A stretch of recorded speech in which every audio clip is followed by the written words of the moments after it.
to prevent the rise of Russia and China. That's the US government statement. That's one piece of evidence of an accelerated conflict. The Indian, effectively foreign minister, the Minister of External Affairs, S. Jaishankar, was at a press conference with the US Secretary of State Antony Blinken. Now, Blinken and Jaishankar were speaking just hours after US President Joe Biden and Indian Prime Minister Narendra Modi had spoken. The main issue on the table was to get India to accept the US position regarding Ukraine. And there was a lot of lecturing going on, I must say, about what India should do, particularly that India should cut energy purchases from Russia. It's got to be said that India, like Japan, has minimal energy purchases from Russia.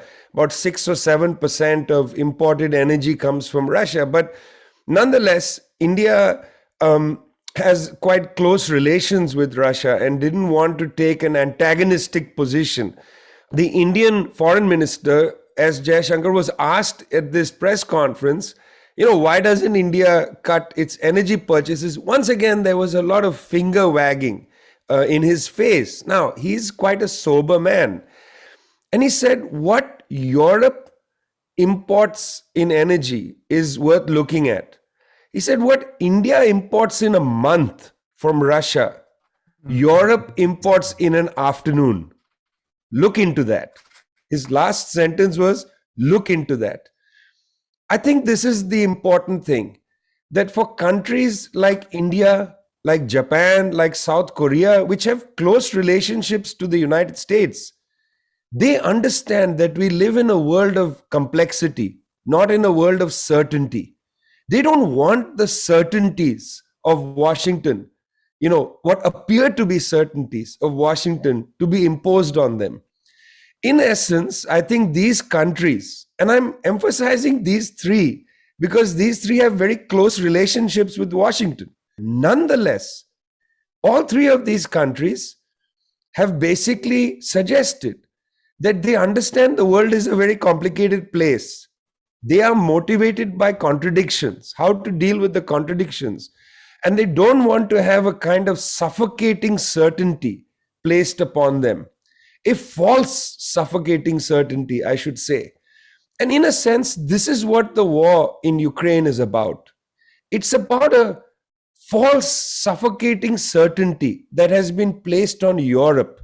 You see, in terms of the security architecture, the United States has been imposing a kind of Atlantic security on Europe since the end of World War II.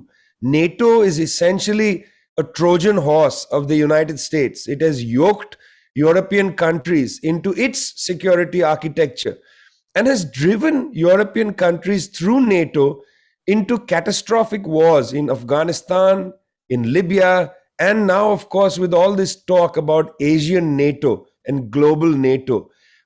Not sure if France and Germany and Italy and others want to really get involved in a conflict in the South China Sea, but nonetheless, that's exactly what global NATO is enforcing. But there's also the economic question. Europe has been yoked into a kind of Atlantic economy where US investment in Europe is minimal. I mean, it's quite stunning to consider that Poland, a country governed by the right, joined the Belt and Road Initiative in 2019. The Polish government didn't need much convincing to join the Belt and Road. In fact, most Eastern European countries joined the Belt and Road, and so did Italy. Now, in a sense, Europe is facing a serious contest over its own self-respect. Is Europe a lily pad, the doormat of the United States, or should Europe naturally integrate into Eurasia? I think this has really been the issue on the table.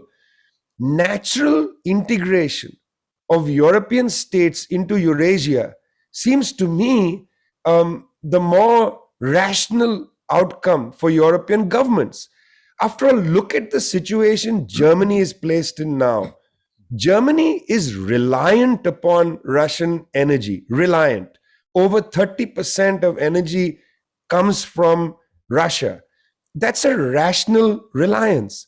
It is far cheaper to buy natural gas through a pipeline from Russia than to buy liquefied natural gas from the United States.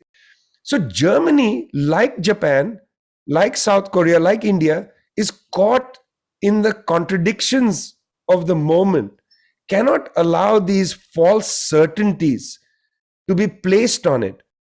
And when I talk about false certainties, I want to be clear that these false certainties are very dangerous. As Professor Zhang Weiwei said, $2 trillion military spending. And if we're actually honest, US military budget is much greater than 700 billion, because that doesn't include the intelligence budget and that doesn't include the nuclear budget, which is hidden away in the Department of Energy numbers. US military spending is closer to $1 trillion. I would say that it is the most catastrophic use of human resources that we see in the planet today. A planet with hunger, climate, housing catastrophe, lack of electrification for people. Here's the key thing for me. The United States, rather than welcome the G20 countries, rather than welcome the BRICS countries, Brazil, Russia, India, China, South Africa, rather than partner with these countries to deal with the dilemmas of humanity, the United States has actually accelerated a conflict which is unnecessary for the world. And what's the evidence of that acceleration? I'm just going to put two pieces of evidence on the table. Firstly, in 2018, the United States National Defense Strategy announced that the war on terror is over and that the new conflict is a conflict to prevent the rise of Russia and China. That's the US government's National Defense Strategy of 2018, which has not been overturned by the Biden administration.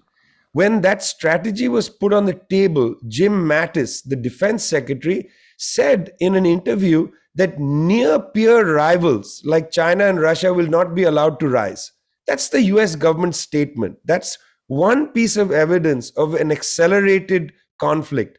Second, when the Trump administration said that the policy of the United States is now to prevent the rise of Russia and China, at the same time, the US government unilaterally withdrew from the Intermediate Nuclear Forces Treaty. Now, by withdrawing from the INF Treaty, the United States has essentially invalidated the entire arms control regime and has put directly on the table the fact that it considers the use of battlefield nuclear weapons against Russia and China. Now, this is an acceleration of the conflict. It's to this that the Russians refer when they talk about the need for security guarantees. What the Russians have said effectively is they would like to return to the table and create a new arms control regime. That's absolutely essential for the sake of humanity. Yes, it's true what Professor Zhang Weiwei said, that it is possible that in the near term, new kinds of globalization will emerge, new forms of financial dealing and so on.